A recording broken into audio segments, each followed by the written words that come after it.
Hello guys, this is Rich TV and welcome back to my channel. But before I start the devotional guys, I'd like to shout out the following person channel na napunta rito at nag-join sa devotional. Shout out ang God bless Julio Bacoteco, Bon Anthony Balmoria, French and Dog, Vince Lawrence Chonco, Nathaniel Abelia, Micaela Lazaro, Mary Jane Espares, Ashley Moreno, Trixie Claire, Kim Incaso, Neil Bisnar, Alan Llagas, Kyle Dawadjas, Dale Ramos, Lilian Lobitos, Kim Lago, Heart Ponsalan, Mami Rose, Crop, Yans TV, Connie Vlog, Ping Bertolpo, Retro Vlog, Michael Aburita, Foreman's Work, Jocelyn Custodio, and SSC TV of Korea. Shoutout na rin sa mga hindi nakisabay na manood at makinig sa devotional, but still nagpunta pa rin dito para manood at makinig sa devotional.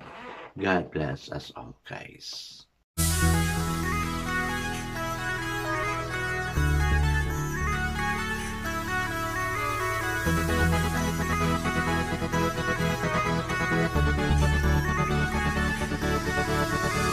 Rich TV, where you heard it, number one is on the top. Good advice is they'll never stop. Rich TV, where you heard it, number one is on the top. Good advice is they'll never stop.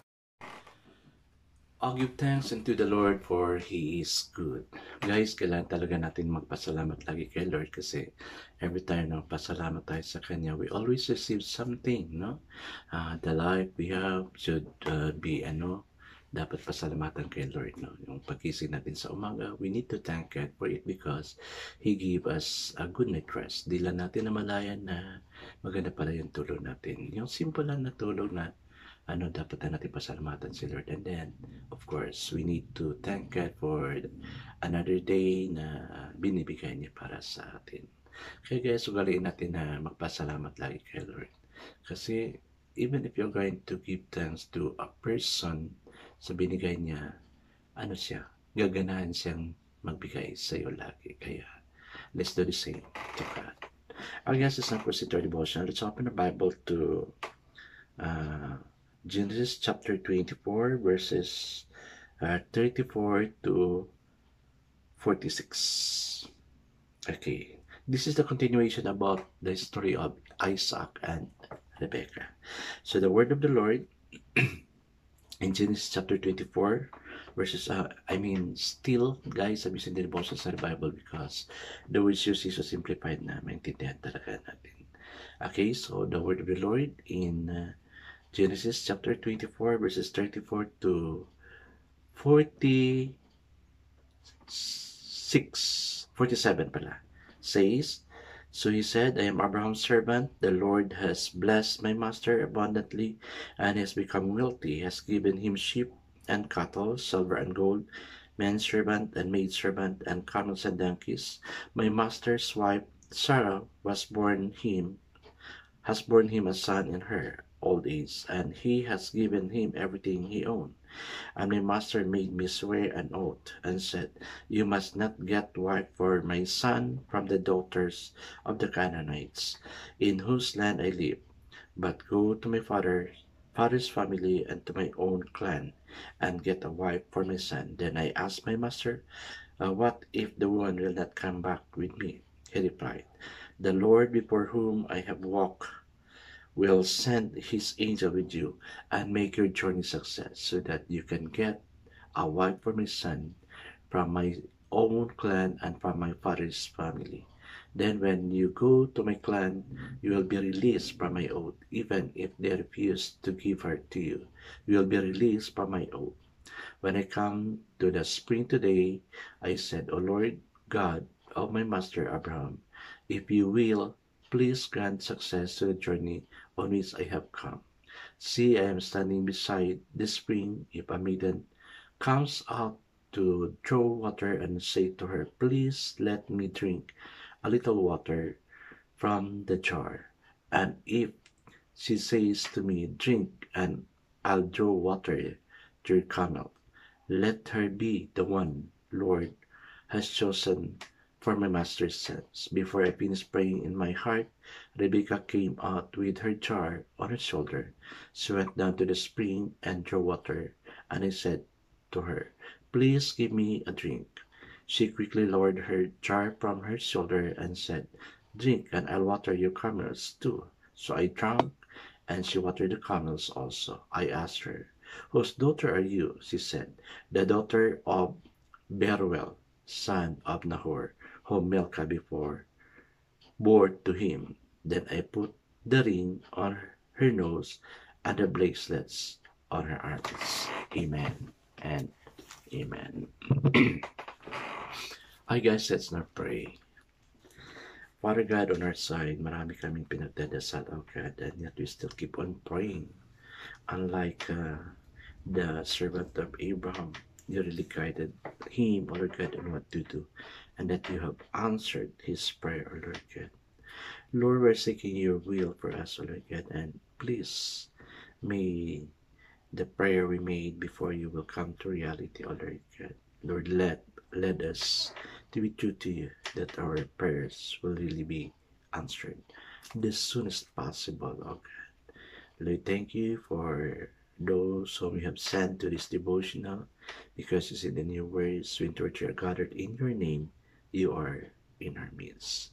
Lord, thank you for the presence of each one. Bless each one, oh God, as you move on. In Jesus' name we pray. Amen and amen.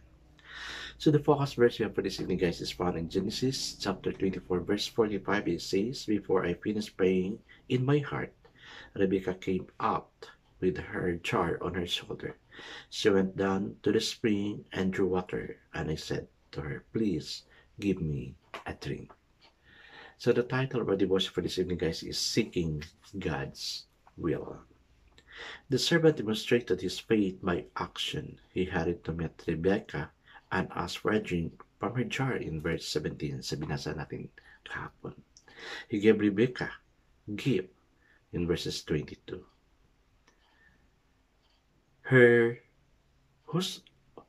Asked her whose daughter she was, and asked if there was room in her father's house for him and his company in verse 23.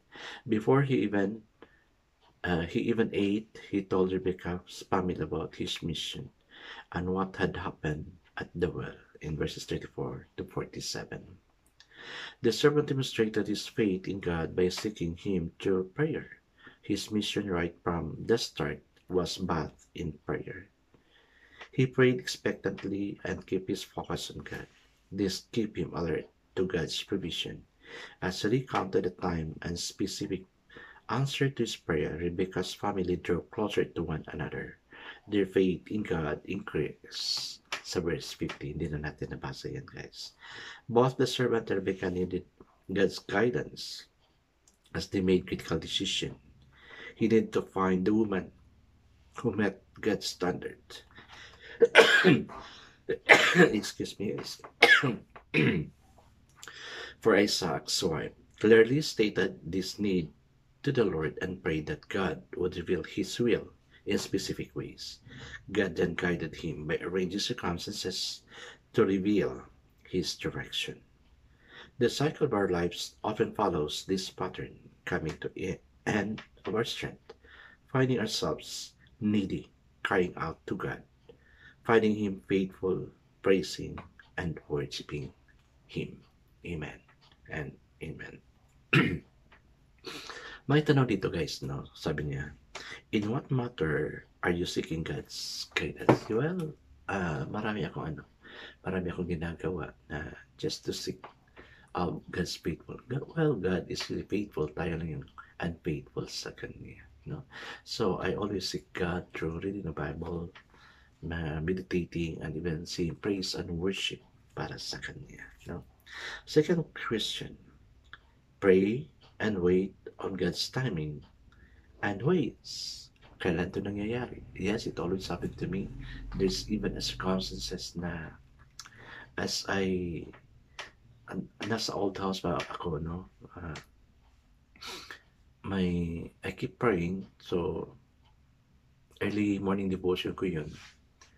Then it was already 6 o'clock, I think, nagising ako. So I'm on the verge of my devotional and praying. While praying, about that matter, yung doorbell na bahay namin biglang nag-ring. And then, of course, the helper, opened the door. And then she shouted, Sir Chang, somebody's looking for you. And then natawa na ako. Kasi I know that was the answer of my prayer. So, yes, I know. Sabi ko sa kanya, alam ko na kung sino yan. So, I immediately calmed down at natawa ako kasi nga, hindi pa ako nag-amen. Sinagot na ni Lord yung prayer ko. Just like sa ginawa ng, yung servant na,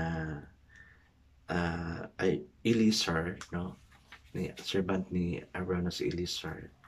Because he was given the task to look for a wife of Abraham. Isaac, she already started praying. Kaya, nasagot talaga yung yung prayer niya. Guys, sa life natin, kailangan natin na we have to keep on praying. Kasi, for sure, the Lord will really answer our prayer, no? And we need to give thanks every day. Kasi the more, gaganahan si Lord na mabigay sa atin kung ano yung hinihingi natin. Hey guys, let's us pray. Father God, teach us to keep praying and do the thanksgiving unto you, okay? Kailangan namin magpasalamat because you're so good. Abundance came from you and will come to reality. Kung ano man yung hinihingi namin sa iyo. Like Eliezer, oh God, teach us to be prayerful. Ang sarap sa pakiramdam, oh God. If all that you prayed will be answered. Yes, Lord, thank you that you can commit all these things to you. In Jesus' name we pray. Amen. Guys, I would like to remind you of the last paragraph dito sa devotion natin. Sabi niya, the cycle of our lives often follows this pattern. Coming to the end of our strength, finding ourselves needy, crying out to God, finding Him faithful, praising and worshiping Him. God bless us always because I know that your business 10 times better. This again is Rich TV. Kita-kita tayo mula sa muli. Paalam!